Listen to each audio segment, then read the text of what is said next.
સ્વામી વિવેકાનંદ સર્વોદય tech education college મહેસાણામાં વિસનગર તાલુકા ગ્રાહક સુરક્ષા મંડળ એક સંકલન એજન્સી કોલેજ કન્ઝ્યુમર ક્લબ બંને તરફથી આપણને અનુદાન મળેલું છે અને એ અનુદાનમાંથી આપણે ગ્રાહક સુરક્ષા કાર્યક્રમ આજે યોજ્યો છે. તો એ ગ્રાહક સુરક્ષા કાર્યક્રમ અંતર્ગત પધારેલ મહેમાનશ્રી, આપણા પ્રિન્સિપાલશ્રી અને આપ સૌનું હાર્દિક સ્વાગત કરું છું. સૌપ્રથમ કાર્યક્રમની શરૂઆત આપણે સુમધુર પ્રાર્થનાથી કરીશું. તો વિદ્યાર્થી મિત્રો સમૂહમાં પ્રાર્થના કરશું.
ખૂબ સરસ પ્રાર્થના કરી. આપ સૌ મસ્ત શાંતિની વાતાવરણમાં સવારની પહોરમાં આજે આપણે ત્યાં એક ડઝનનો ઉપસ્થિત છે અને 8 માર્ચ આજે મહિલા દિવસ છે.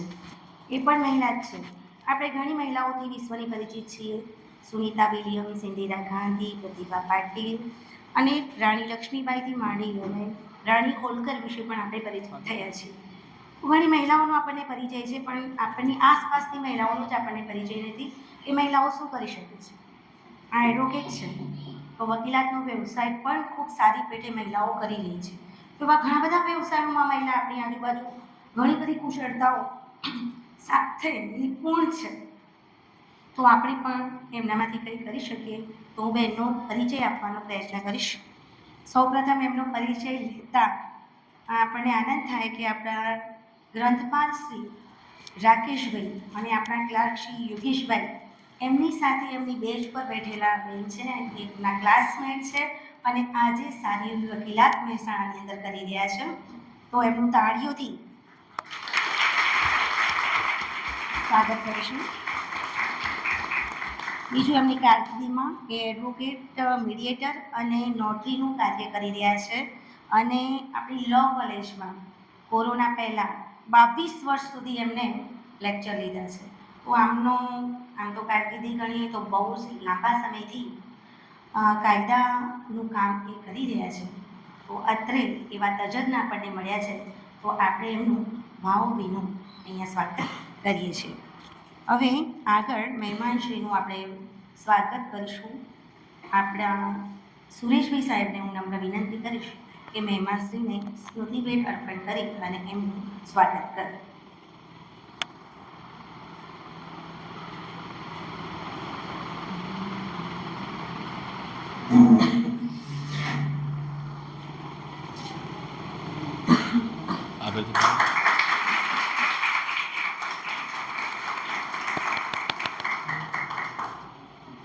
મેડમ આજે આપણી કોલેજમાં પધાર્યા છે. તો સ્વામી વિવેકાનંદ આપણી કોલેજનું નામ છે અને સ્વામી વિવેકાનંદની છબી જેમનામાં ધૈર્ય પણ છે અને હિંમત પણ છે. ખોલો. અને સફળતા સુધી કેવી રીતે પહોંચી શકાય એનો સંદેશો પણ એમના ગુણોમાં રહેલો છે. તો એવી છબી અર્પણ કરતા આપણને બહુ હર્ષની લાગણી અનુભવીએ છીએ. ખોલી દો. કોને આપ્યું ખોલો એ તો જો ખોલી દો, એ તો બગડશે જ. કાઢી ખોલશો.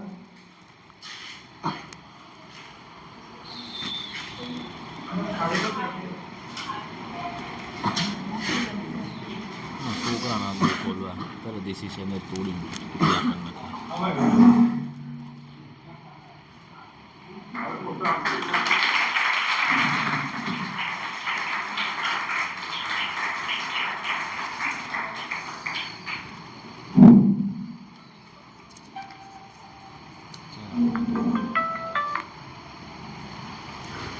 વકીલાતનો વ્યવસાય એવો છે કે કામ મળે ને તો એટલું બધું મળે કે ટાઈમ જ ના હોય. છતાંય મેડમ ખૂબ વ્યસ્ત એમના કાર્યક્રમમાંથી પણ આપણા કાર્યક્રમમાં ઉપસ્થિત થયા છે. તો વક્તા તરીકેનું વક્તવ્ય આપવા માટે હું એમને આમંત્રિત કરીશ કે જે આપણને ગ્રાહક સુરક્ષા બાબતે આપણને જાગૃત કરે. મેડમ શ્રી શીતલ.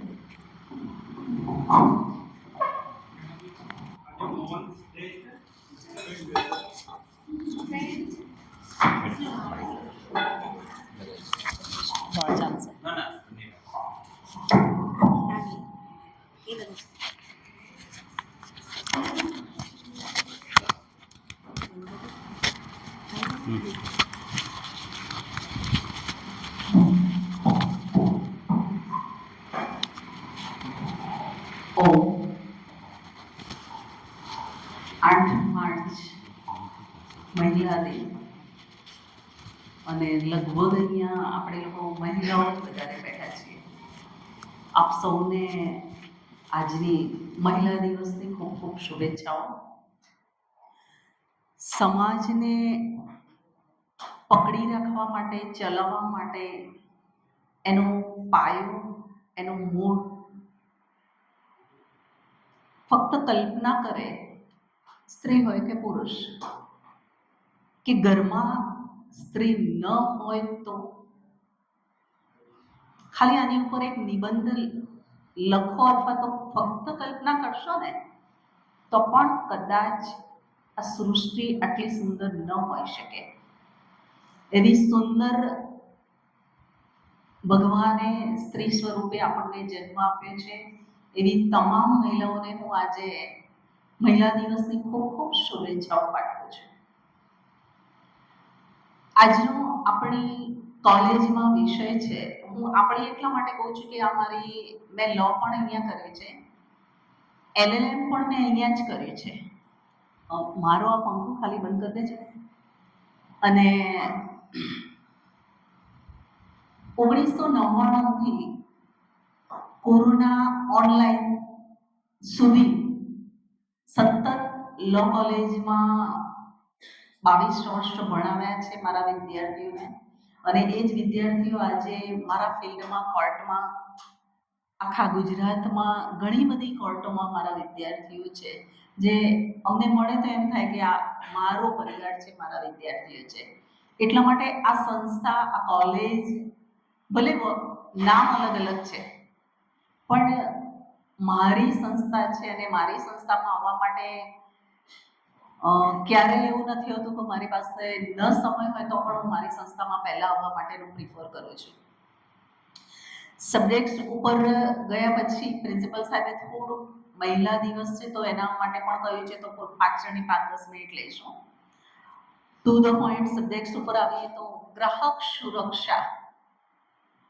હું ને તમે ઓલ વિશ્વમાં, ઓલ દુનિયામાં જન્મેલું તમામ વ્યક્તિ કોઈકનો કોઈક રીતે કોઈકનો ગ્રાહક છે.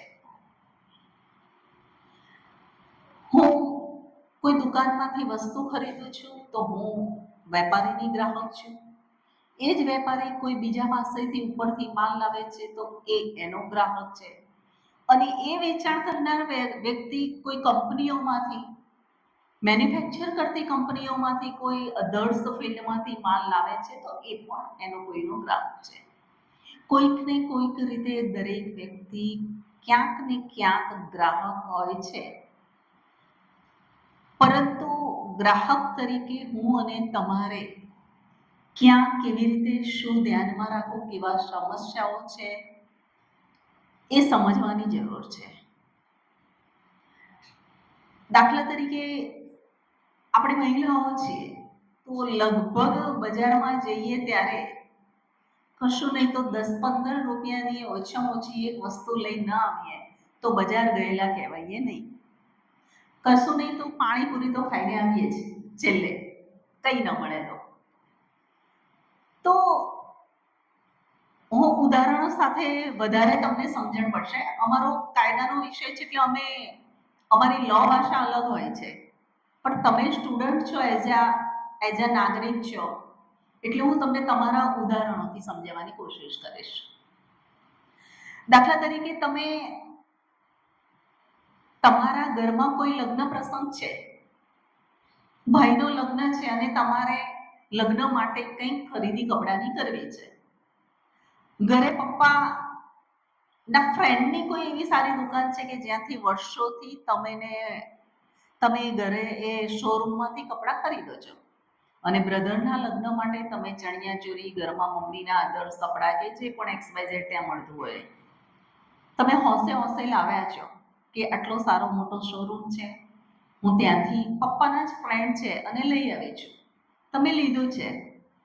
કાચામાં તમને લખીને કાગળમાં આપે છે કે 25,000ની ચણિયા ચોરી, બીજું એક એક્સ્ટ્રા જે પણ ખરીદી હોય, અને રાઉન્ડ ફિગર બિલ લખીને 60-70,000 કે લાખ-1.5 લાખનું બિલ બને છે. આ બિલ રાઉન્ડ ફિગર કરીને સહી કરીને તમને આપી દે છે, જસ્ટ પ્લેન પેપરમાં. તમે કપડાં બધા જેની માટે લાવ્યા છો બધા યુઝ કરો છો, અને તમને એવું છે કે મારા ભાઈના લગ્ન છે તો મારી ફ્રેન્ડ્સ, મારા સગાવાલા, મારા માસી, મામા, XYZ બધાને હું આટલું સરસ સુંદર કપડાં લાવી છું, આ મારા ભાઈના લગ્નના દિવસે ચોરીમાં પહેરવાનું છે, તો હું મારી ફ્રેન્ડ્સને કેમ ન બતાવું? તો તમે ફોટા પાડીને, અત્યારે જે યુગ છે, જે સિસ્ટમ છે એ પ્રમાણે ફોટો પાડીને તમે તમારા ગ્રુપમાં, ફ્રેન્ડ સર્કલને બધે મૂકો છો કે હું આ 25,000ની ચણિયા ચોરી મારા ભાઈના લગ્નના દિવસે પહેરવા માટે લાવી છું. એટલે બધા જ તમને ગુડ વિશેસ કરશે, ખૂબ સરસ છે, આ તે ક્યાંથી લાવ્યા, શું લાવ્યા, અનેક પ્રશ્નો. એટલે તમને આમ બધા જેમ બહુ સરસ છે કરે એટલે તમને આનંદ વધારે આવે કે હું આટલું સારું વસ્તુ પહેરવાની છું. આ વસ્તુ લગ્નના દિવસે તમે પહેરી, આપણે જે રિવાજો હોય છે એ પ્રમાણે ચોરીમાં વિધિને આ તે કરો, ફૂલહારને કરતી વખતે મારી પાસે આ પ્રેક્ટિકલ કેસ આવેલો છે અને એમાં વળતર પણ અપાવેલું છે. તો એ ચોરીમાં, પ્રસંગમાં ફૂલ છૂટા ફેંકીને તે મસ્તી કરતા હોય, એમાં પગ આવી ગયો ચણિયા ચોરીમાં અને એ ચણિયા ચોરી ખેંચાઈને ફાટી ગઈ. 25,000ની ચણિયા ચોરી લગ્નની ચોરીમાં ફાટી ગઈ. તમે વિચારો કે આપણી ઉપર આવું થાય, શરમ, સંકોચ, દુઃખ થાય, ગુસ્સો આવે વેપારી ઉપર કે સાલું આવું મને પકડાવી વસ્તુ, અથવા તો જેનો પગ આવ્યો એને આપણે વળીએ કે તને સમજણ નથી પડતી, તારા કારણે મારી ઇજ્જત ઓછી થઈ, થાય ને? કુટુંબમાં અને અર્જન્ટલી કોઈ હોય, બીજા કોઈની સાડી ડ્રેસ કે કંઈક સેટ કરવું પડે, કારણ કે ફાટેલું તો પહેરી ન શકીએ. એ તમારે ચેન્જ કરવાનું થાય છે, ત્યાંથી તમે મેન્ટલી ડિસ્ટર્બ શરૂ થઈ ગયા. ભાઈનો પ્રસંગ નથી એટેન્ડ કરી શકતા, નથી બિલકુલ ધ્યાન આપી શકતા, મૂડ ઓફ થઈ ગયો, ગુસ્સો આવે છે, વેપારી ઉપર ગુસ્સો આવે છે, ફ્રેન્ડ સર્કલ ઉપર ગુસ્સો આવે છે. એમાં ને એમાં ક્યાંક આપણી ફ્રેન્ડ્સ ને બધા હોય અને ક્યાંક આપણી ક્લોઝ ફ્રેન્ડ્સ બી હોઈ શકે, પણ એવું કે મજાક કરે કે જોયું, કહેતી હતી ને શોરૂમમાંથી 25,000 ની લાવી, બહુ ડાળી કે થતી હતી ને, જો એટલે આપણને કેવું ગિલ્ટી ફીલ થાય ને, મૂડ ઓફ થઈ ગયો. એ જે મેન્ટલી સ્ટ્રેસમાંથી તમે પસાર થાઓ છો ત્યારે એનું વળતર પણ ગ્રાહક સુરક્ષા અપાવે છે. પ્લસ તમે જે પીસ ખરીદ્યો છે એ પીસ ટોટલી 25,000 પણ તમને આપશે, અડજ ખર્ચ પણ તમને આપશે. કન્ઝ્યુમર સ્કોર્ટ પણ ક્યારે? મેં તમને કહ્યું પહેલા જ વાર્તા શરૂ કરતા પહેલા કે પ્લેન પેપરમાં ફક્ત લખેલું હતું. હવે તમારા પપ્પાની રોજની ફ્રેન્ડ્સની જ દુકાન છે ને 10-15 વર્ષથી તમે ત્યાંથી જ કપડાં લાવ્યા છે, તમને ભરોસો છે કે આ થયું છે, ઇટ્સ ઓકે, પ્રસંગ પતી ગયા પછી હું બદલાવીને નવી લઈ લઈશ અથવા પૈસા પાછા લઈ લઈશ. એ પ્લેન પેપર્સ લઈને તમે કાગળ લઈને કાકાના ત્યાં જાઓ અને કહો કે કાકા મેં આ લીધી હતી અને આવું થયું છે, એટલે તમારે મને આ 25,000 તો પાછા આપવા પડશે, પણ હું હેરાન થઈ છું ને, એના 5,000 હવે તો તમારે બીજા આપો અથવા મને બીજા 1-2 કપડાં આપો વધારાના. કાકા તરત તમને કહેશે કે બેટા હું ટ્રાય કરું ઉપર કંપની બદલી આપે તો, કારણ કે વર્ષો જૂના સંબંધો છે એટલે એ કોશિશ કરે છે. પણ બને છે એવું કે જ્યાંથી માલ ખરીદે તો એ માલની વખતે બિલ જે એ કાકાએ લીધું હશે જે વેપારી પાસેથી, એમાં પર્ટિક્યુલર છે કે આ માલ 1 વર્ષની અંદર વેચાય નહીં તો 1 વર્ષની અંદર બાકી રહેલો માલ પાછો આપવો, અધરવાઇઝ રિસ્પોન્સિબિલિટી અમારી નહીં રહે. એટલે કાકાને તો 25,000 નું ઠીક, કારણ કે ઉપરનાને તો વર્ષ પૂરું થઈ ગયેલું છે અને વર્ષ પૂરું થયા પછીનો વધારાનો સમયમાં એ પડી રહેલા માલમાંથી તમે માલ ખરીદે છે જે તમને ખબર જ નથી. એ કાકા હવે હાથ અદ્ધર કરી દે છે કે બેટા સોરી, મારાથી આ બદલી નહીં શકાય, મને 25,000 નું નુકસાન પડે છે. તમારી પાસે એ બિલ જે છે એમાં કાકાની સહી, તારીખ અને ફક્ત કપડા કે ભાઈ આ પેન્ટ કે આ ચણિયા ચોળી કે આવું જ લખેલું છે અને પૈસા મળી ગયા એવું. તમારી પાસે ડિફેન્સ માટે એ કઈ દુકાનમાંથી લીધું, કયા કલરનું છે, કયા કાપડનું છે, કોટન છે, શ્રીકોન છે, પોલિસ્ટર છે, કશું જ નથી લખ્યું. તો તમારી પાસે ડિફેન્સ કશો જ નથી. એ વ્યક્તિ અમારી પાસે બિલ લઈને આવી તો એની પાસે કોઈ ડિફેન્સ નહોતો. શું એ કાગળ ઉપરથી કે ભાઈ આ જ દુકાનમાંથી માલ ખરીદે છે એવું આપણે શક્ય નથી, કારણ કે પ્લેન પેપર ઉપર હતું. છતાં પણ એમાં સહી હતી ને, એટલે અમે એવો આઈડિયા કરે કે કાકા આટલા પરિચયવાળા અને ઘરના છે પણ ના કે છે તો કોશિશ તો કરીએ. કોશિશ કરી એમને લીગલી નોટિસ મોકલે. એટલે લીગલી જે નોટિસ મોકલે એની અંદર આવે છે અવાજ એમની? ઓકે. લીગલી જે નોટિસ મોકલી ને એનો રિપ્લાય કર્યો, એની અંદર કાકાએ એવું એક્સેપ્ટ કર્યું કે તમે આ માલ મારી પાસેથી ખરીદ્યો છે અને આટલા તમે મને ચૂકવ્યા છે એ વાત સાચી છે, પરંતુ એ માલ જે છે એ તમારી ભૂલના કારણે ક્યાંક વધારે ખેંચાણ થવાના કારણે આ કાપડ ફાટી ગયું છે, કાપડ ખરાબ નથી. આવું લખીને મોકલ્યું ને ત્યારે અમને 50% એવું થયું કે હવે આપણે કેસનો વાંધો નહીં આવે અને એ કેસ દાખલ કર્યો. એટલે કોર્ટમાં એવું થયું, કાકાએ ડિફેન્સ લીધા કે જુઓ મેં આવો જવાબ ભલે લખ્યો પણ એમને જે બિલ રજૂ કર્યું ને એમાં મારી દુકાનના નામ નથી, મારી દુકાનનો સિક્કો નથી, કયા કલરનું શું લીધું કશું જ નથી. અમારો ફક્ત ડિફેન્સ એટલો કે એમની નોટિસના જવાબમાં પેરા નંબર આમાં એમણે કબૂલ કરેલું છે. આની ઉપર અમે જીત્યા 25,000ની ચણિયા ચોરીની સામે 15,000 મેન્ટલી હેરેસમેન્ટ, 10,000 અરજી ખર્ચ અને 25,000 જે હતું એ વ્યાજ સાથે ચણિયાચોળી પાછી નહીં આપવાની જે ફાટી ગઈ હતી એ તો પડી જ રાખી, સાથે આટલું વળતર મેળવ્યું. આ ઉપરથી આપણને એવી ખબર પડે કે આપણે ખરીદી કરવા જઈએ ત્યારે શું ધ્યાન રાખવું જોઈશે. કોઈ પણ વસ્તુ બજારમાં ખરીદી કરવા જાઓ ને રોજ લેતા હોય ને તો તમે ક્યાંક ને ક્યાંક તો ભૂલ કરો છો. અમારી પાસે જે કેસો આવે છે એમાંથી જોઈ શકાય કે તમે લગભગ તમે જોજો, આપણે રંજનનો ડાળ કે જે મહેસાણાની અમુક દુકાનો છે તમે લેવા જાઓ છો ને, તમે ટ્રાય કરજો. તમને આવડા નાના બિલો આપે છે, નીચે લખે છે વેચેલો માલ પરત લેવામાં આવશે નહીં, લખે છે ને, એ કાયદાની વિરુદ્ધમાં છાપેલું છે. ભલે લખ્યું હોય તો તમારે ગભરાવાની જરૂર નથી. કાયદો કહે છે કે વેપારીને અધિકાર નથી આવું લખવાનો, એટલે તમને કન્ઝ્યુમર્સ એ ડિફેન્સ એમનો વેપારીનો કાઢી નાખે છે. પણ મોટા ભાગે 25% આપણા મહેસાણામાં પણ એવી દુકાનો છે કે જ્યાં તમે હવે આજથી તમે ટ્રાય કરજો, તમને મળી જશે. બહાર બોર્ડ અલગ છે અને તમને બિલ અલગ નામના આપે છે. ઘણા બધા કોર્ટોમાં એવા કેસીસ છે કે જે પેઢીઓના નામો હતા જૂના અને એની ઉપર કોર્ટમાં રિકવરીની ને દાવાઓ ચાલતા હોય એટલે એ બિલો એ દુકાનનું નામ બદલી નાખીને બીજું નામ ચડાવી દીધું હોય, બીજી નામની પેઢી બનાવી દીધી હોય છે. અને તમે ખરીદવા જાઓ છો ત્યારે 15-20 વર્ષ પહેલા બંધ થઈ ગયેલી દુકાનના નામનું બિલ તમને પકડાવે છે. જ્યારે તમે કન્ઝ્યુમર્સમાં જાઓ ત્યારે ડિફેન્સ લઈને આવે ને એવું કહેશે કે સાહેબ આ નામની તો પેઢી મેં બંધ કરે 15 વર્ષ થઈ ગયા. એટલે કાયદો સામે એવું આવશે કે જે પેઢી 15 વર્ષથી બંધ હોય ત્યાં લિમિટેશન એક્ટ લાગુ પડે. જો બંધ પેઢીમાંથી તમારું બિલ હોય તો તમે ખોટી બિલ લાયા છો એવું પ્રસ્થાપિત થાય.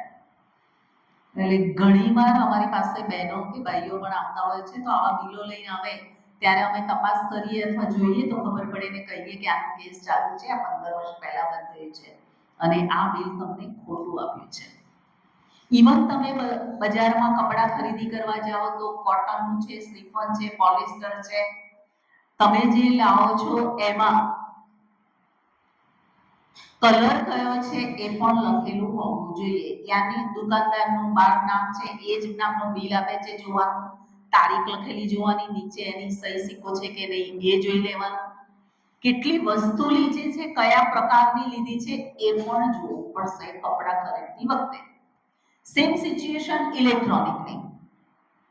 ઇલેક્ટ્રિક વસ્તુઓ કંઈ પણ ખરીદો છો ત્યારે પણ એનો ચેસિસ નંબર, એન્જિન નંબર, એનો કોડ કંઈ પણ હોય બિલમાં લખેલો છે કે નહીં એ જોજો. વોરંટી ગેરંટી છે કે નહીં એ પણ જોજો. એવું ન બને કે ડુપ્લિકેટ માલ પકડાવીને એને તમને બિલ આપ્યું હોય એમાં તમને ભરોસો હોય કે આ તો મારો રોજનું છે, મિત્ર છે, મારા મોટા ભાઈની દુકાન છે, એ તો બિલ આપશે. શું કામ? આપણે કોઈને એક્શન નથી કરવું, ઘરનું જ છે ને. આવું ક્યારેય ન કરતા. ઘરની દુકાન ચોક્કસથી છે પણ આપણો ભાઈ કે આપણો મિત્ર એ વસ્તુનું મેન્યુફેક્ચર એ પોતે નથી કરતો, એ બીજેથી ખરીદીને લાવે છે. એટલે ભવિષ્ય એમાં ફોલ્ટ આવશે તો એ ભાઈને 25-50 હજાર કે લાખ 2 લાખ જે ટીવી ફ્રીજ જે ખરીદ્યું એનું એ નુકસાન એ ભાઈને પડે. જો કંપનીનો માલ હોય અને આપણે બિલ પાકું બનાવવામાં ધ્યાન રાખીને કાળજીપૂર્વક વોરંટી ગેરંટી જોઈને ચેક કરીને લઈ લીધું હોય તો તમને પ્રોબ્લેમ નહીં થાય. એટલે ઇલેક્ટ્રોનિક વસ્તુ ઘરમાં કોઈ પણ લાવો તો પણ તમે ધ્યાન રાખીને મધર ફાધરને કહેજો લખી કમ્પ્લીટલી સહી કરેલું લે, જે દિવસે લો છો એ દિવસ. આ થઈ ઇલેક્ટ્રોનિકની વાત. મેડિકલ, અસહ્ય મેડિકલ નેગ્લિજન્સીના કેસો દિવસે દિવસે વધી રહ્યા છે. ખ્યાતિ હોસ્પિટલનો કેસ ન્યૂઝપેપર મીડિયામાં તમે જોયો છે. આંખોની તકલીફોના કેસો અસહ્ય હોય છે. ઘણીવાર જમણી આંખમાં મોતી ઉતરાવાની જગ્યાએ ડાબાનો ઉતારી દે છે, ઉતારવાનું હોય જમણા. ઘણા બધા એવા કેસીસો આવી રહ્યા છે અમુક જિલ્લામાં પર્ટિક્યુલર કે એપેન્ડિક્સનું ઓપરેશન કરાવવા ગયા હોય અને કિડની કાઢી નાખ્યાનો વર્ષે 2 વર્ષે ખબર પડે છે. બોડીની અંદરના અગત્યના મોંઘા કરોડોમાં વેચાતા અંગો કાઢી નાખવાના પણ કેસો બને છે. કાયદો એવું કહે છે કે કોઈ પણ વ્યક્તિ પરિવારમાંથી કોઈ પણનું ઓપરેશન થઈ રહ્યું છે ત્યારે ડોક્ટર કાયદા મુજબ એક વ્યક્તિ ઘરનો હોય જેને ઓપરેશન શરૂ કરે અને પૂરું ન થાય ત્યાં સુધી એક વ્યક્તિને જોડે અંદર રહેવાની પરમિશન હોય છે. પણ આપણને એવું કે આપણાથી ન રહેવાય અથવા આપણે અંદર ડોક્ટર નથી તો આપણે જઈ ન શકીએ. આ બધું કન્ઝ્યુમર્સ ઘણું બધું 2019માં નવું ચેન્જિંગ આવ્યું છે, એને સમજવાની એને જાણવાની જરૂર છે. મેડિકલ નેગ્લિજન્સીમાં એટલા બધા પ્રશ્નો અત્યારે સળગતા પ્રશ્નો છે કે નાની નાની બાબતોમાં ધ્યાન ન રાખો તો તમારી વીમા પોલિસી હોવા છતાં લાખો રૂપિયાનું નુકસાન થાય છે. વીમા પોલિસીના કેસો અમારી પાસે અઢળક કેસો છે. તમે કોઈ એક પોલિસી 2-5 વર્ષથી તમે કન્ટિન્યુ લીધી છે, 5 વર્ષમાં એક પણ ક્લેમ તમારે થયો નથી અને 5 વર્ષે તમે કોઈ ક્લેમ થયો અને લેવા જાઓ છો, કંઈ ઓપરેશન કરાવવું પડ્યું કે નાની મોટી સર્જરી કરી, મોતિયાનું ઓપરેશન કર્યું હોય કે XYZ, તો એવા સમયે ઘણીવાર એવું બને છે કે 5 વર્ષથી તમે 15-20 હજાર પોલિસી પ્રીમિયમ ભરો છો છતાં પણ વીમા પોલિસી નો ક્લેમ કરીને મોકલી દે છે કે તમને મળવા પાત્ર નથી. કેમ? તો કે તમે ડાયાબિટીસ છે છુપાવ્યું છે. તો વીમા પોલિસી કંપની 5 વર્ષથી 15-17 હજાર કે 20 હજાર પ્રીમિયમ ફેમિલીનો લે છે, તો એ 5 વર્ષમાં એણે કોઈ દિવસ સસ્તી લીધી કે જેનો વીમો લઈએ છે એને ડાયાબિટીસ છે કે નહીં, એમણે એમના ખર્ચે તમારી મેડિકલ ચેકઅપ કરાવવાનું હોય છે. કોઈ વીમા પોલિસી નથી કરાવતી. ઓન પેપર સહીઓ કરાવીને જાતે ફોર્મ ભરી દેતા હોય છે. આપણી પાસે ડિફેન્સ એરે કે ફક્ત અમારી પાસે સહી જ કરાવી છે, અમે કોઈ માહિતી ભરી નથી, જે એમના એજન્ટે જાતે ભરી છે એ ડિફેન્સ લેવો પડે. પણ 5-5 વર્ષથી પોલિસી ધરાવતા હોય અને એકવાર નો ક્લેમ કરીને અમારી પાસે કેસ કરવા આવે ત્યારે એટલા બધા ગુસ્સામાં હોય કે મેં દર વર્ષે હું 17-20 હજાર પ્રીમિયમ ભરું છું, 5 વર્ષથી મેં એક પણ ક્લેમ નથી લીધો અને આ 5મા વર્ષે એવું કહે છે કે મને ડાયાબિટીસ આવી, તમે જાણ નથી કરી માટે તમને ક્લેમ મળવા પાત્ર નથી. તો મેં પોલિસી લીધી ત્યારે તો મને ડાયાબિટીસ હતું જ નહીં, મને છેલ્લા 1-1.5 વર્ષથી આવી છે અને 1.5 વર્ષથી કંપનીનો કોઈ માણસ મારી જ્યારે પણ રિન્યુ કરે છે પોલિસી ત્યારે એક પણ વાર મારું મેડિકલ ચેકઅપ નથી કરાવ્યું.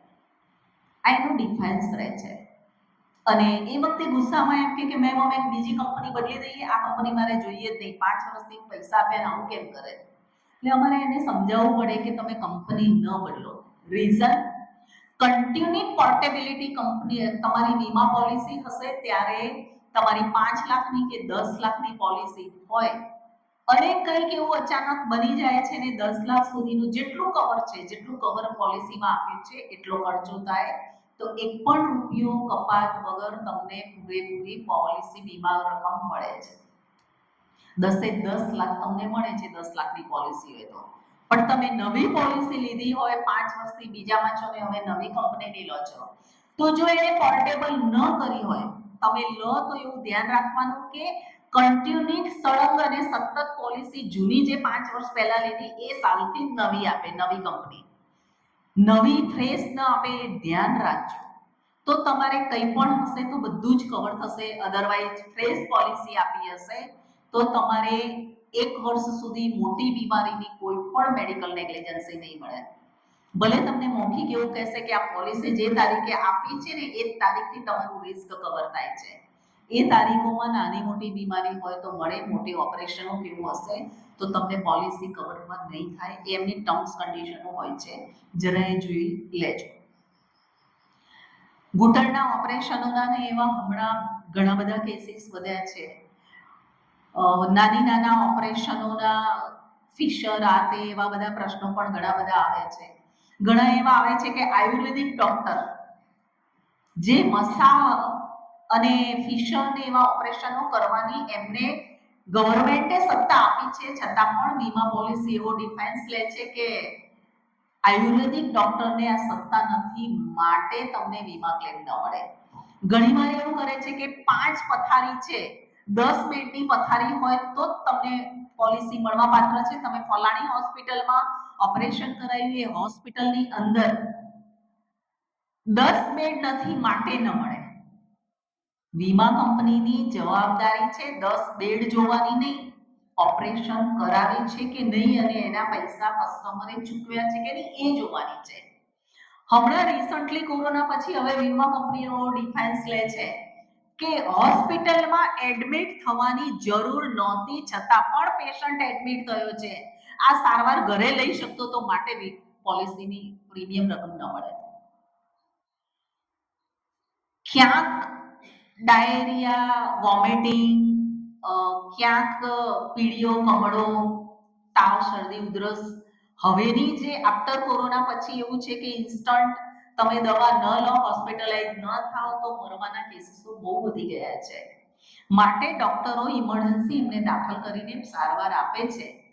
ત્યારે હવે કન્ઝ્યુમર્સ કોર્ટે એનો રિવ્યુ બદલીને એવું કહ્યું છે કે કંપનીને સત્તા નથી કે ક્લાયન્ટને દાખલ થવું કે કેમ, એ ડોક્ટર નથી, એ નિર્ણય ન કરી શકે. એ બેજ ઉપર નો ક્લેમ કર્યું હોય તો કસ્ટમરને પૂરેપૂરી રકમ હોસ્પિટલાઇઝ થયો એ વખતે મળવા પાત્ર છે. આવા પણ ઘણા બધા ડિફેન્સો મળી શકે છે. ખાદ્ય પદાર્થોમાં સરકાર અસહ્ય એડવર્ટાઇઝો કરી રહી છે, જેમાં તમારે ને મારે ધ્યાન રાખવાની જરૂર હોય છે કે આઈબીએસ માતાવાળું હોય તો તમે પ્રિફર વધારે કરો.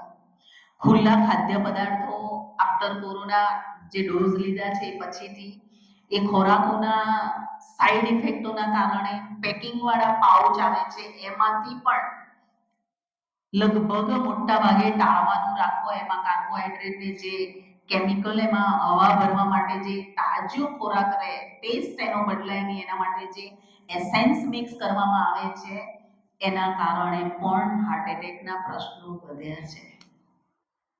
પડીકાઓ બંધ કરો, ખુલ્લા ખાદ્ય પદાર્થો બંધ કરો. પાણીપુરીની લારીઓ પર ગવર્મેન્ટે કમ્પલસરી હેન્ડ ગ્લોવ્સ હોવા ફરજિયાત છે, છતાં પણ લગભગ તોરણવાળી કે જે સાર્વજનિક આગળ બધી લારીઓ ઊભી રહે છે ત્યાં હેન્ડ ગ્લોવ્સ ન પહેરેલા હોય ને એ વ્યક્તિ જે પાણીપુરીની લારી ચલાવે છે, કઈ જ્ઞાતિનો છે, શું છે, આપણને કાંઈ જ ખબર નથી હોતી. એ ચોખ્ખું પાણી ભર્યું છે કે બહાર નળમાંથી ડાયરેક્ટ ભરીને લાવે છે, કાંઈ જ ખબર નથી હોતી. બટાકા સારા હતા આપણે ઘરમાં હોય, સેજ બગડેલું હોય તો ફેંકી દઈએ છે. પાણીપુરીની લારી ઉપર કોઈ દિવસ જોઈએ છે કે સારું બટાકું છે કે ખરાબ છે? ટેસ્ટ આવે છે ને, પણ એ ટેસ્ટ ક્યારેક એવું ન બને ગંભીર બીમારી સુધી પહોંચી જાય. બ્રેસ્ટ કેન્સરો વધવાના કારણો પાણીપુરીનું કારણ આવે છે. પીઝા, બર્ગર, વડાપાઉં ને જે બ્રેડની આઈટમો ખાઓ છો એમાં પણ એ ટેસ્ટ કેમ આવે છે?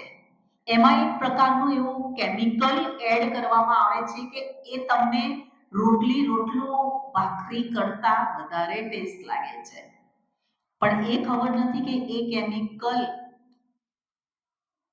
અત્યારે વંધ્યત્વ નિવારણ જે એડવર્ટાઇઝો સરકાર આપે છે ને, આ બર્ગર, પીઝા, આ બધું જે છે એમાં અત્યારે જે ચાઇલ્ડ ન થવાના પ્રશ્નો, જે સમસ્યા વધી છે એનું કારણ આ છે.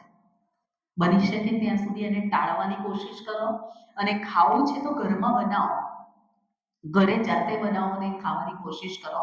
ખાદ્ય પદાર્થો આજે આપણને ખતમ કરી રહ્યા છે. આપણને એમ થાય છે કે બહુ ટેસ્ટી છે ફલાણી હોટલમાં. કદાચ તમને ખબર હોય તો ગોપાલ નામ સાંભળ્યું છે ને, પેલો પડીકા આવતા હતા, અને કદાચ તમને પણ અનુભવ હશે, પેલા વાડકા હતા, બેન્ડ કર્યા, હવે થોડા ક્યાંક મળે છે પણ બેન્ડ કર્યા. વાડકા જે હતા ને એમાં લગભગ મહેસાણાના એટલા બધા કેસીસ આવ્યા હતા કે અમારું બાળક રાત્રે 12 વાગે તો જો આ વાડકાનું પડીકું ન ખાય તો એને ઊંઘ નથી આવતી. એવી હેબિટ થઈ ગઈ હતી, ગમે તે ખાય પણ આ વાડકો જે છે ને એ તો કમ્પલસરી, પેલું મસાલો ખાતો હોય ને જે પગ તૂટે ને એવી પરિસ્થિતિ થતી હતી. પછી એની જ્યારે તપાસ થઈ ગવર્મેન્ટે અંદર ખાની, ત્યારે ખબર પડી કે આમાં એવું એસેન્સ છે કે એ જે તમને નશો કરાવે છે. તમે એ પડીકું ન ખાઓ ત્યાં સુધી ક્યારેય એ બાળકને ચેન નહીં પડે. એકલું બાળક નહીં, ઘણી બધી મમ્મીઓને આની હેબિટ પડી ગઈ હતી બાળકને ખવડાવવામાં. તો મધરને પણ ઘરવાળા જોડે ઝઘડા થયા આવા કેસ કે બાળકો ગમે ત્યાંથી વાડકાનું પડીકું લાવો. ત્યાં સુધી મને ઊંઘ નહીં આવે. ડોક્ટરો પાસે આના કેસો વધી ગયા હતા ડોક્ટર પાસે. ત્યારે આ તારણ આવ્યું અને પછી ગવર્મેન્ટે આને બેન કરી છે.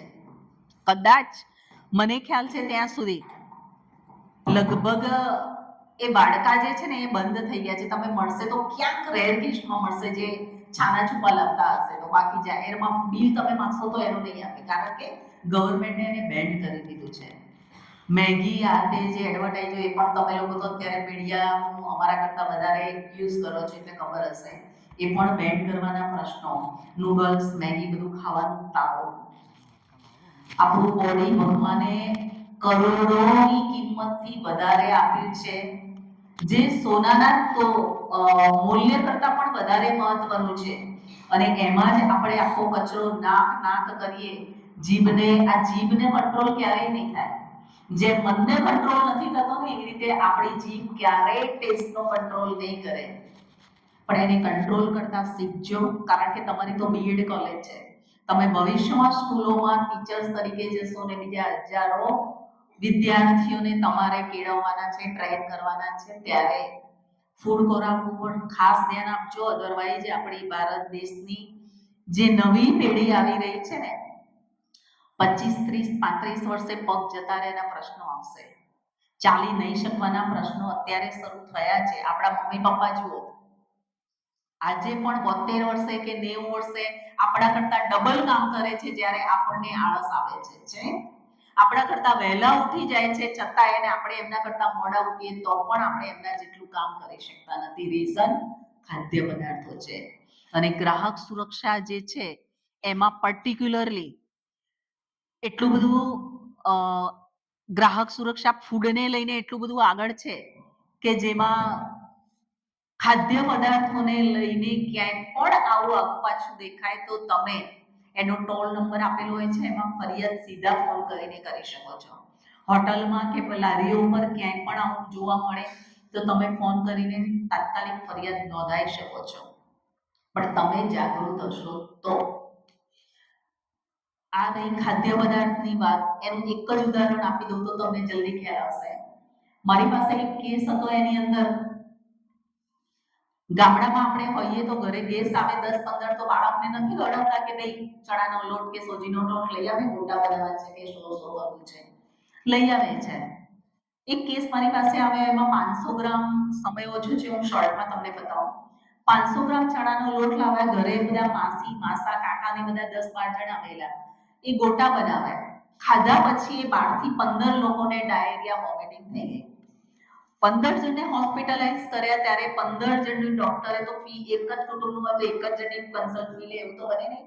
15 ની કન્સલ્ટ ફી, 15 જણને હોસ્પિટલાઇઝ કર્યા, 15 જણના લેબોરેટરી રિપોર્ટો કરાવ્યા, ઇન્જેક્શનો, બોટલો, દવાઓ કરીને એ 15 જણની એક 50 રૂપિયાનો ચણાનો લોટ જે છૂટક લાવ્યા હતા બિલ વગરનો, એક્સપાયર્ડ થઈ ગયેલો હશે કે ભેળસેળ વાળો હશે કે જેના કારણે 50 રૂપિયાનો 1.5 લાખ ખર્ચો આવ્યો. પણ રિપોર્ટો કરાવ્યા, એમાં ડોક્ટરે કહ્યું કે 100 વસ્તુ ખાવાથી આ 15 જણને ફૂડ પોઈઝન થયું છે. આટલા ઉપર કોર્ટમાંથી 5 લાખનું વળતર અપાવેલું છે. એટલે ખાદ્ય પદાર્થો ખરીદો ત્યારે પણ એક્સપાયર્ડ ડેટ, મેન્યુફેક્ચર ડેટ બધું જ જોવાનો આગ્રહ રાખજો. આપણે મહિલાઓ છીએ એટલે આપણે ખાસ ધ્યાન રાખવાની જરૂર છે. કંઈ પણ વસ્તુ XYZ ખરીદો, બિલ યાદ રાખજો. પહેલું નામ છે કે નહીં બહાર છે જોઈ લેજો, ને બિલ કયા નામનું આપે છે એ જોજો. તારીખ, કઈ વસ્તુ લો છો, એની ઉત્પાદન તારીખ કઈ છે, એની એક્સપાયર ડેટ કઈ છે. મેડિકલ સ્ટોરથી આપણે ગોળી લઈને માથું દુખે છે એમ કે માથા ગોળી આપજો, મને બહુ દુખે છે, આવું ક્યારેય ભૂલ ન કરતા. હાર્ટ એટેક આવવાના પ્રશ્નો થાય છે. ઘરે મમ્મી પપ્પા ગોળી મંગાવીને જઈને સીધું આપો, આવી ભૂલ ન કરતા. મેન્યુફેક્ચર, એક્સપાયર્ડ બધું જ જોજો. નાની નાની બોટલો ઉધરસની ને એની ડોક્ટરને પૂછ્યા વગર ન લેતા. હવે જે અત્યારનો યુગ જે છે એમાં આફ્ટર કોરોના ડોઝ લીધા પછી પ્રશ્નો, ક્યાંક સિરપનું રિએક્શન આવવાથી પણ હાર્ટ એટેક આવીને મરવાના સમસ્યાઓ વધી ગઈ છે. એટલે કોઈ પણ વસ્તુ હવે આપણે સાવચેતીથી ચાલવાની જરૂર છે. જો સાવચેતીથી પગલાં નહીં ભર્યા હોય તો મૃત્યુનું કારણ આપણે જાતે જ ઊભું કરીએ છીએ. એટલે ગ્રાહક સુરક્ષા એવું કહે છે કે ગ્રાહકોની સુરક્ષા ગ્રાહકોના જ હાથમાં છે, આપણા પોતાના જ હાથમાં છે. જાગતો ગ્રાહક હશે એને ન્યાય મળશે, ઊંઘતો ગ્રાહક હશે એને ન્યાય નહીં મળે. કશું જ નહીં હોય તમારી પાસે તો ગ્રાહક સુરક્ષા તમને એનો કોઈ બેનિફિટ અપાવી શકશે નહીં. ઇલેક્ટ્રોનિક વસ્તુઓમાં ટીવી, ફ્રીજ આપણા ઘરે લાવ્યા હોય, વર્ષ 2 વર્ષની વોરંટી ગેરંટી હોય ને એ વોરંટી ગેરંટી સમયમાં બગડે છે તો કંપનીની જવાબદારી છે, એના ખર્ચે એનો કર્મચારી પોતાના ખર્ચે આવે જાય અને એનો સ્પેર પાર્ટ બદલી આવે. તો પણ આપણે ભારતીય સંસ્કૃતિ પ્રમાણે આવે એટલે એની આગતા સ્વાગતા કરીએ, ચા નાસ્તો કરીએ અને એક આટલા પૈસા થાય તો એ આપી દઈએ છીએ. પણ કાયદો કહે છે કે તમારી પાસે જો પાકું બિલ હોય ને એમાં ટર્મ્સ કન્ડિશનો જોશો તો તમારે કંઈ આપવાનું નીકળશે નહીં. એટલે એ જોશો તો તમારો આર્થિક ખર્ચ ઓછો થઈ જશે. ક્લિયર બધાને? મેડિકલ નેગ્લિજન્સી પોલિસી લેતા ખાસ ધ્યાન રાખજો. કપડાં ખરીદો ત્યારે ધ્યાન રાખજો. ખાદ્ય પદાર્થોમાં ધ્યાન રાખજો. લોન લો છો ત્યારે પણ ધ્યાન રાખજો. લોનના કેસીસ ખૂબ વધેલા છે. લોનના જ્યારે કેસીસો હોય, મકાન ઉપર લોન લીધી હોય ત્યારે ખાસ ધ્યાન રાખજો. લોન જે તારીખથી લો છો અને લોન પૂરી થાય ત્યાં સુધીનો વીમો આપે છે કે 1 વર્ષનો. લોન આપનાર બેંકો લોન આપતી વખતે તમને લોભામણી લાલચો આપીને કહેશે કે તમારી પાસે વીમો છે. લોન જેના નામે લીધી છે એ વ્યક્તિને કંઈ પણ થશે તો તમારી લોન ફ્રી ઓફ થઈ જશે.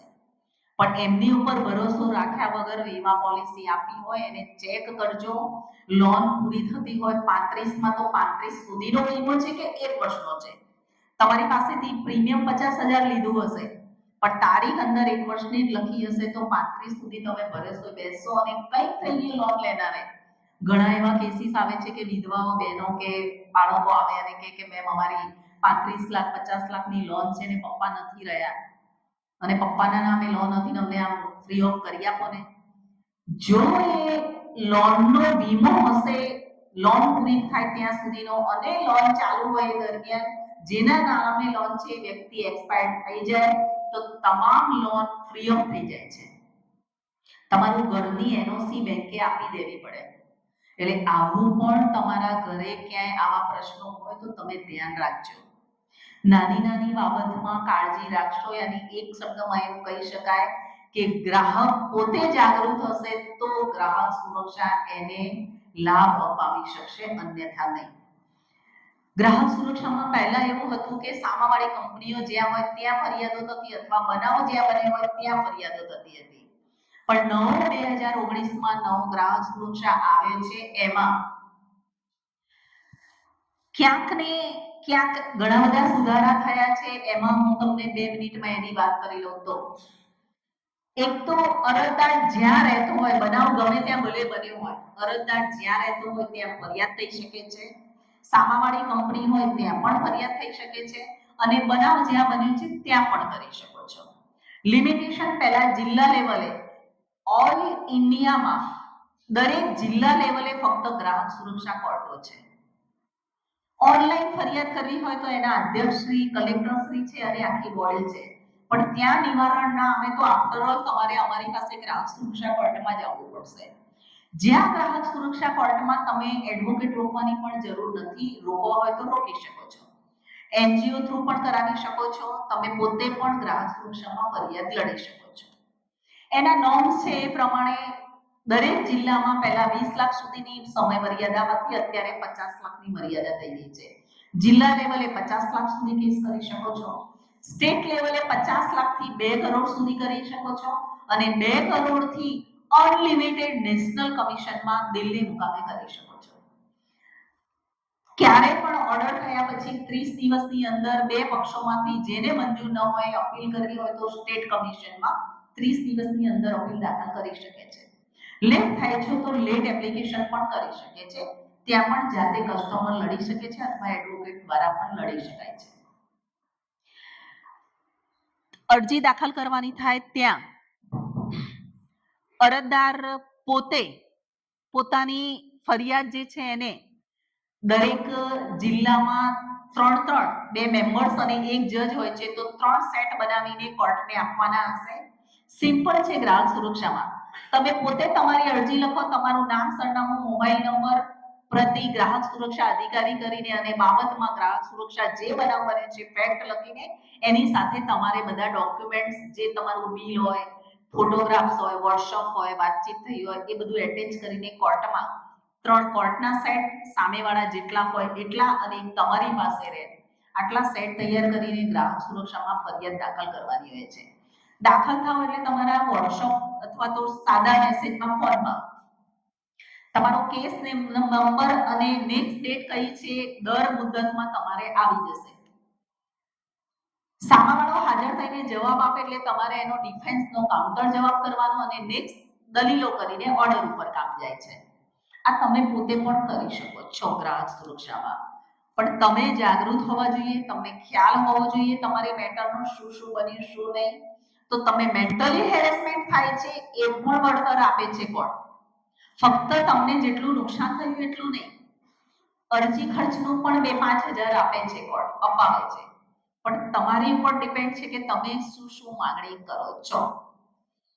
યાની મેં સમયના અભાવે તમને શોર્ટમાં સમજાવવાની કોશિશ કરી છે કે ગ્રાહક સુરક્ષા ગ્રાહકોના જ હાથમાં છે.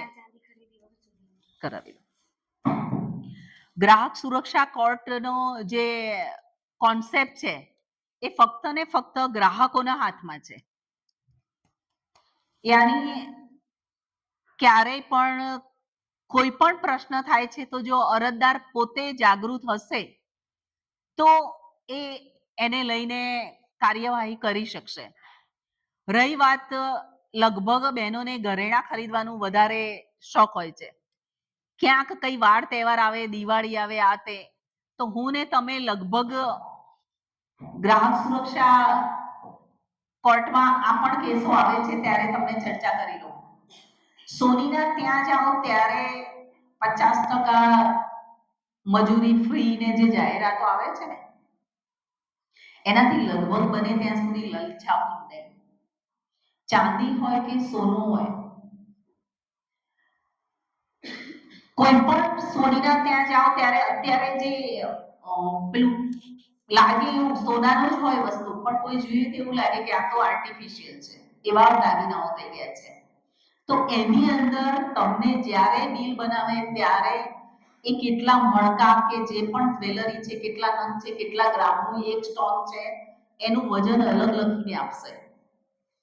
તમે ખાસ ધ્યાન રાખજો સોના ચાંદીના ત્યાં જાઓ ત્યારે. હવે ગવર્મેન્ટે માર્કો કરી દીધો છે એટલે ગોલ્ડ ક્યાંય પણ લો તો અંદર 919 જે આવે છે એનો માર્કો છે કે નહીં એ ખાસ જોઈ લેજો. માર્કા વાળું વસ્તુ હશે તો તમે જ્યારે વેચવા જાઓ છો ત્યારે જે ભાવ છે એ ભાવે જેટલો ગ્રામ થશે એટલો ભાવ આપશે. અને માર્કા વાળી વસ્તુ નહીં હોય તો એ સીધું જ ઓગાળી દેશે એટલે 50% અંદર પિત્તળ કે મિક્સ કરેલું જતું રહેશે, તમારી 50% પણ કિંમત નહીં આવે. બિલ લો ત્યારે સ્પષ્ટ અંદર લખ્યું છે કે નહીં જોઈને પછી ફાઇનલ બિલ બનાવડાવજો. વજન કાંટામાં જાતે ઉભારીને ધ્યાન રાખજો. સોનું વસ્તુ એવી છે, આપણે આ ચાંદલો લગાવીએ ને, આ ચાંદલા જેટલું એનું જે વજન કાંટું હોય એમાં લગાવી દીધું હોય નીચે તો તમારું સોનું ઘટે કેટલું. એની વાળ જેટલું સોનું હોય તો એ મોંઘું હોય છે ને. આપણે એક દાખલા તરીકે તમને ઉદાહરણ આપું કે ચૂડી કેટલી ઝીણી છે. હવે આ ચૂનીની સામે આપણે 2 મોટા ચાંદલા લગાવતા હોય મૂકો તો વેટ થઈ ગયો. એની જે પણ ત્રાજવાઓ હોય, શોરૂમો હોય તો પણ ખાસ ધ્યાન રાખવું, નાની દુકાનો હોય તો પણ ખાસ ધ્યાન રાખવું. 2 નાના ચાંદલા નીચે ઉલટા ચોંટાડી દે તો શું થાય? વજન કરે તો. અને એ જ વસ્તુ પછી તમે આપવા જાવ તો તમને એમ થાય કે સારું હું ખરીદી ત્યારે આટલું વજન બતાવતો હતો અને આપવા જાઉં છું ત્યારે કેમ આવું થાય છે?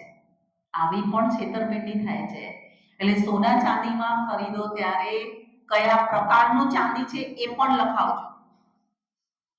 કાળું પડી જશે કે નહીં કે શું છે એ પણ વોરંટી ગેરંટી સોની આપતા હોય છે. ચાંદી હોય તો, સોનું હોય તો માર્કો લખેલો હશે.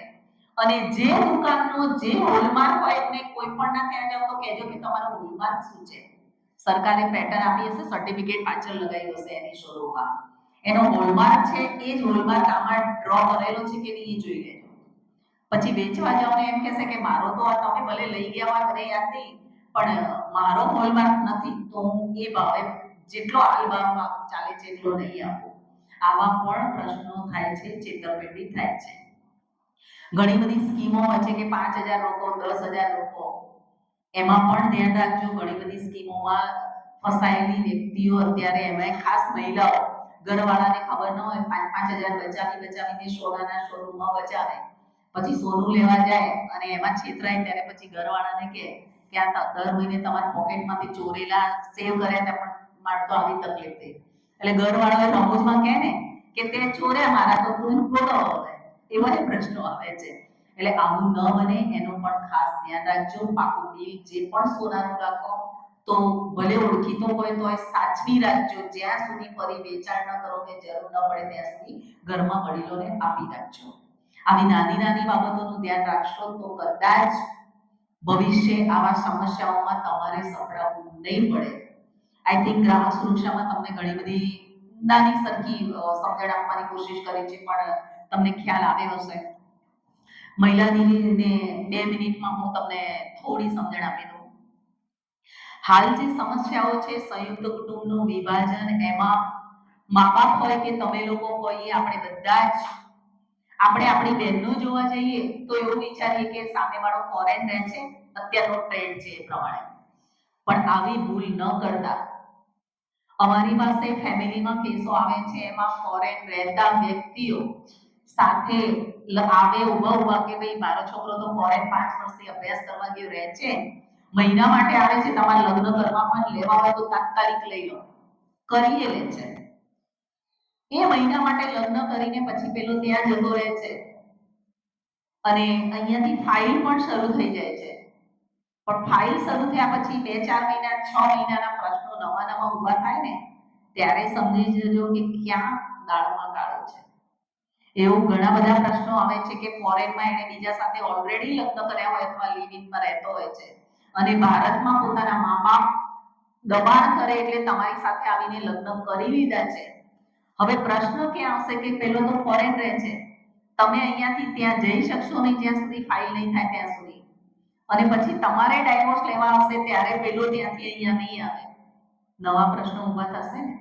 ફોરેનનો મોહ ન રાખતા. હમણાં જુઓ છો ફોરેનમાંથી ઘણા બધા ટ્રમ્પ અને બધા પાછા મોકલી રહ્યા છે. સગાઈઓ કરેલી આમાં ઘણી તૂટી. અમારી પાસે કેસ વધ્યા છે અત્યારે.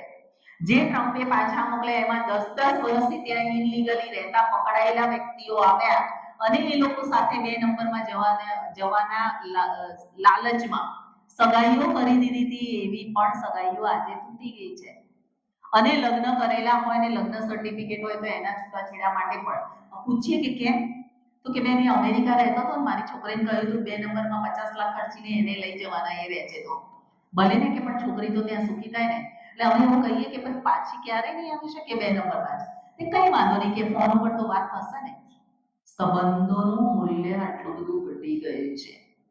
એઝ અ મહિલા તરીકે, એઝ અ વુમન, તમારે ને મારે જાગૃત થવાની ને સમાજને જાગૃત કરવાની જરૂર છે કે આવી લાલચોમાં આવીને ફોરેનના મોહમાં આપણી સંસ્કૃતિ છોડે નહીં. બધું જોઈ તપાસીને કરજો. કોલેજમાં તમે ભણો છો, ક્યાંક કોઈ દીકરા કે કોઈ દીકરો, એ પણ સામેવાળો આપણો કોઈનો તો દીકરો છે ને, એ દીકરાની સાથે તમારે કોન્ટેક્ટ થયો, તમને ગમે છે, એ ક્યાંક રોજ કોઈ બાઇક લઈને આવે, કોઈ ગાડી લઈને આવે છે, તમને મળે છે, તમને ફરવા લઈ જાય, સારી સારી ચા નાસ્તો કરાવે, હોટલોમાં લઈ જાય. તમને એવું લાગે કે સારું ઉંમર તમારી છે, તમારી એમાં ભૂલ નથી. એક એવી ઉંમર છે 20-21 વર્ષથી લઈને 23-24-25 વર્ષ સુધી એટ્રેક્શન વધે છે અને એટ્રેક્શનમાં મા બાપ આટલા વર્ષ મોટા કરેલા હોય ભૂલીને આપણે એની પાછળ ડાયવર્ટ થઈએ છીએ. પણ રોજ બાઇક ને ગાડીઓ લઈને આવતો હોય તો તમે એવું નથી વિચારતા કે આને એના બાપે કેટલો પૈસો આપ્યો હશે તે રોજ બાઇક ગાડી લઈને આવે છે. પણ આફ્ટર લગ્ન પછી અમારી જોડે મીડિયેશનમાં આમાં પણ કેસો આવે છે. આવે ને ત્યારે એને પૂછીએ શું થયું હતું, એટલે કે મેમ આ કોલેજમાં ભણતા ને એટલે આ રોજ આવું આવતો ને મને રસ્તામાં જતા બતાવતો કે ફલાણો સોસાયટીમાં જો પહેલું આ 3 માળનું મકાન છે ને આપણું જ છે, પણ આપણે લગ્ન કરીએ ને પછી મમ્મી પપ્પાને સમજાવી પછી આપણે ત્યાં જઈશું.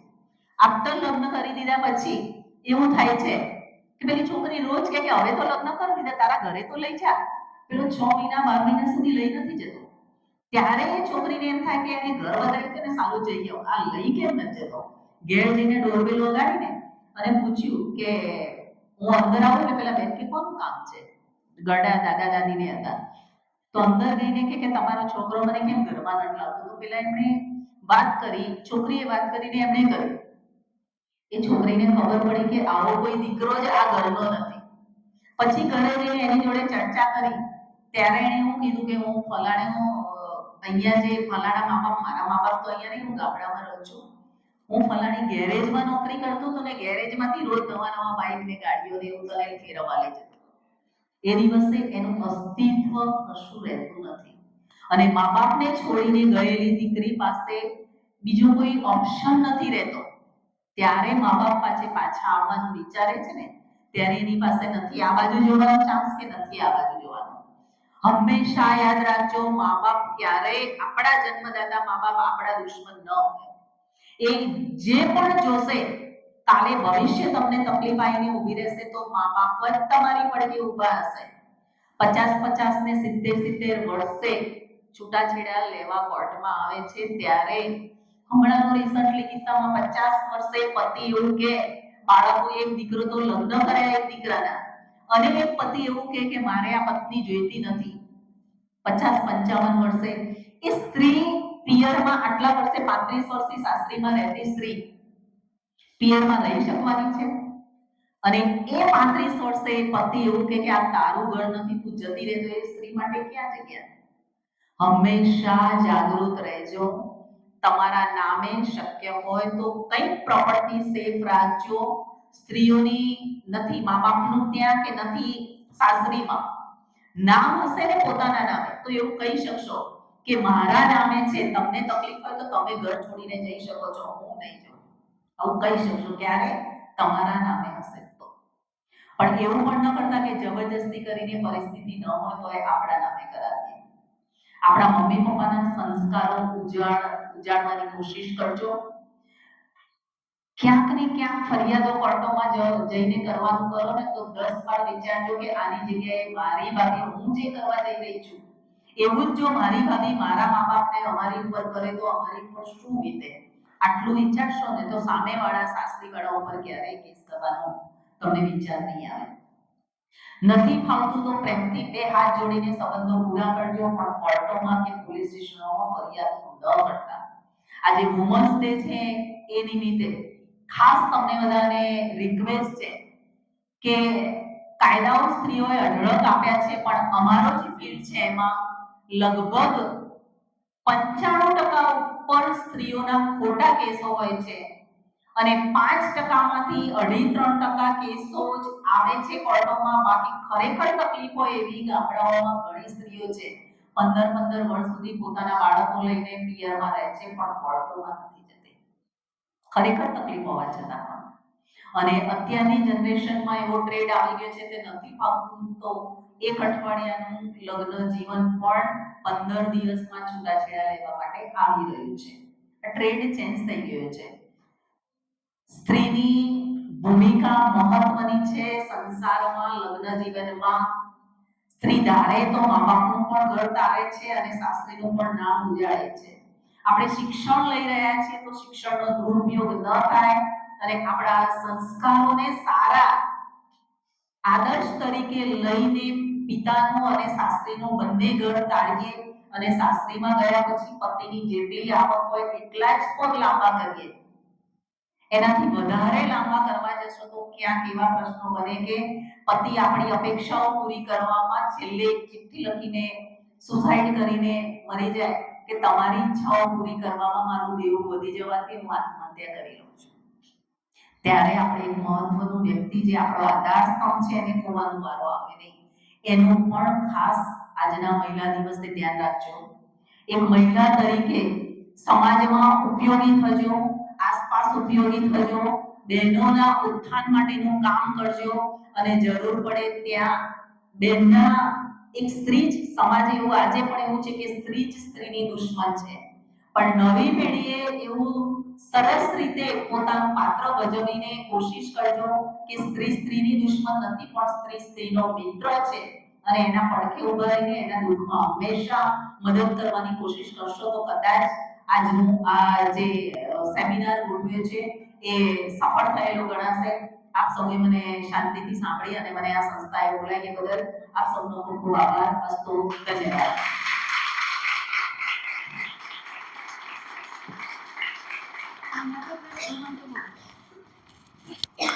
ફટાફટ કરો, કોઈ પ્રશ્ન હોય છે? કોઈ તમને કોઈને પ્રશ્ન હોય તો કહેજો.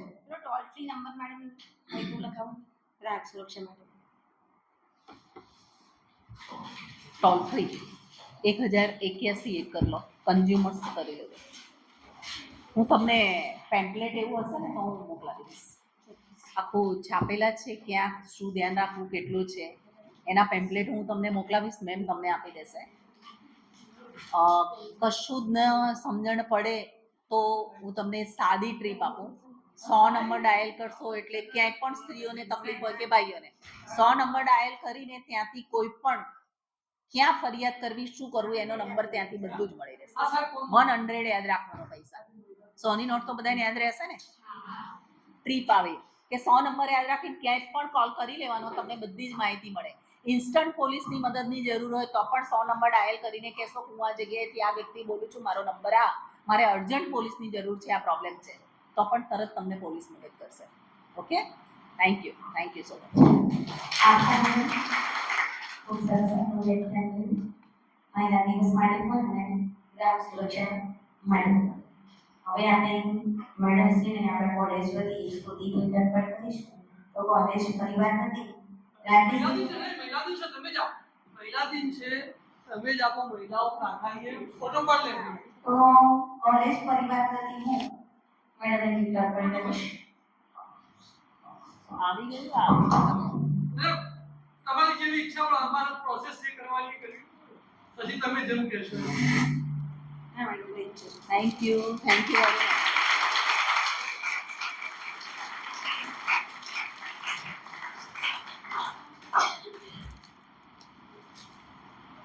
બગા લઈ લેજો ઓફિસ સુધી સાહેબ.